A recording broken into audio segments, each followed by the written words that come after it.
and welcome back to Most Amazing Top 10. I'm Rebecca Felgate, and as we're getting pretty close to Halloween, I thought I would give you a good scare. However, ghosts, ghouls, and demons will not do the trick. I really want to scare you with some existential doom. That's right, today I'm talking about the top 10 things that could destroy Earth. Part 2. So whammy. Coming in at number 10, we have gamma ray bursts. Gamma ray bursts are way more worrying than solar flares. They're one of the brightest and most powerful events in the universe and have the ability to destroy anything in their path. They have been observed in distant galaxies, but not yet in our own. Gamma ray bursts come from the collapse of stars, usually during a supernova or a hypernova. It has been predicted that a gamma ray burst in the Milky Way, our galaxy, would cause mass extinction, if not total obliteration of the Earth. Cheery! Coming in at number 9, we have toxic pollution. So I don't know whether this could totally destroy planet Earth, but toxic waste could definitely destroy its inhabitants. In most major cities, the air is thick with carcinogens that come from gasoline used in vehicles. Pollutants from farming to feed our huge populations affect wildlife and contaminate water sources. Industry pumps metals into the air, which can be detected falling in the snows of Antarctica. And this is just day to day. Of course, there are always accidents like exploding nuclear power plants. With industry constantly rising, with oil constantly being excavated and burned, how long until we choke our planet to death or poison ourselves into sickness? And it's not just on-land pollution that's a concern either. We genuinely have to worry about intergalactic contamination these days. This is coming into number 8.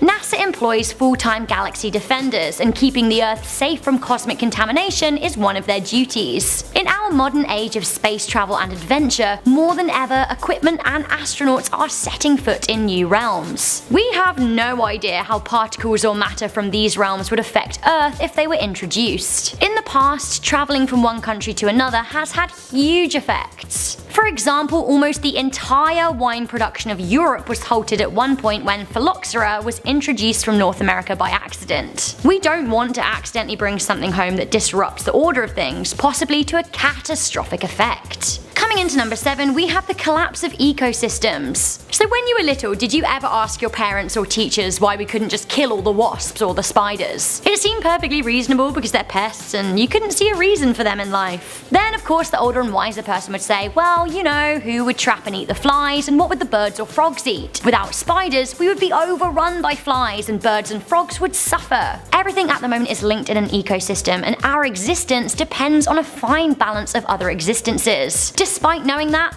humans are cutting down forests left, right and centre to make more space for our growing population. Reportedly, around 30,000 species are vanishing every year because of our effect on our environment, meaning we are causing mass extinctions. Who knows when we will kill off something that we really need and what effects that will have on the food chain. Coming into number 6, we have global warming. So you can argue about the cause of it all you want, but the weather on planet Earth is fluctuating and it is more unstable than we have ever known it throughout the period of human history. We are currently breaking heat records year on end. Arctic ice is disappearing, glaciers are melting, as is mountain snow. The rise in sea levels could drown several of our cities. Some people even predict that new bodies of water could disturb currents in the Atlantic Ocean, which could paradoxically trigger an ice age. Coming into number 5, we have rogue planet collision. Uh-oh, it's a rogue planet, they've gone rogue. So these actually do sound way more fun than they are. Rogue planets are planets that don't orbit stars. Some simulations suggest that there may be more rogue planets than stars in the Milky Way at around 100,000 to 1. So really, we could be in one giant game of dodgeball. Our planet actually may have formed from a collision of planets, so it does happen. In 2012, some scientists predicted that a rogue planet could be just 100 light years away. Sure, we can blast asteroids, but how do you deal with a whole planet coming at you? Coming into number 4, we have Earth's core cooling. So right now, Earth's core is hot, hot, hot, and to cut something really long and complicated down into a paragraph in a top 10 list, we need it to stay that way. The swirling of liquid iron and nickel in the outer core swirling around the solid metal of the inner core creates magnetic fields which deflect solar flares and more. If the core cools, not only would we ourselves lose heat, but we would lose our magnetosphere, which would shoot our Earth's atmosphere into space, leaving us vulnerable to all kinds of crazy solar activity. You know Mars, icy Mars. Many speculate that a cool core is what caused this planet to die out billions of years ago.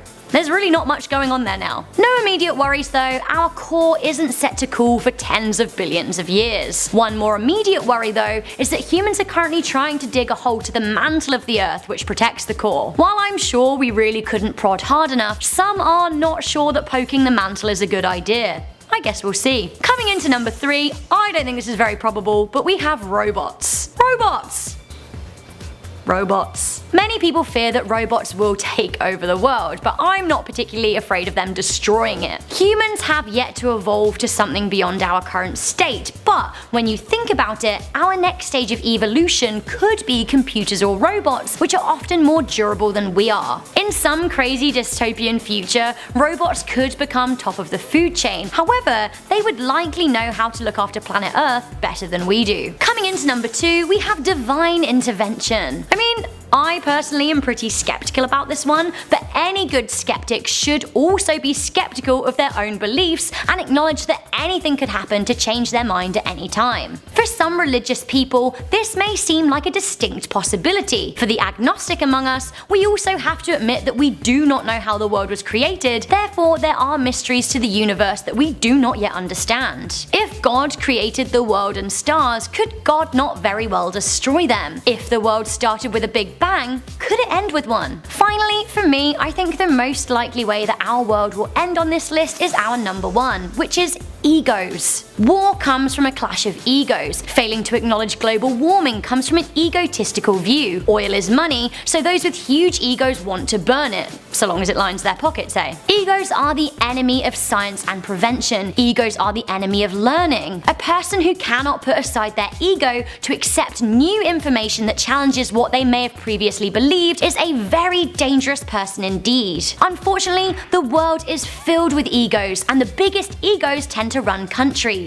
Only by putting these egos aside and playing for Team Planet Earth rather than Team Individual Gain will we be able to come up and face the issues that are on this list. Fundamentally, if we can't put aside our egos, the world is literally doomed. So guys, that was the top 10 things that could destroy planet Earth part 2. If you like this video, you may enjoy our discussion channel, Life's Biggest Questions. This often deals with all of these topics individually, like what would happen if the world was taken over by robots, or is global warming real? We get a bit longer to get more in-depth into that stuff, whereas on top 10 we just like to give you a big overview. So I'm gonna leave a link to Life's Biggest Questions in the comments section down below, and you can even hear me over there talking even more. Yay! Thank you guys for tuning in to Most Amazing Top 10. If you found this video interesting, make sure you give me a good thumbs up, share this video with a friend, and stay subscribed for more fantastic lists. I'm Rebecca Felgate, and I will see you next time.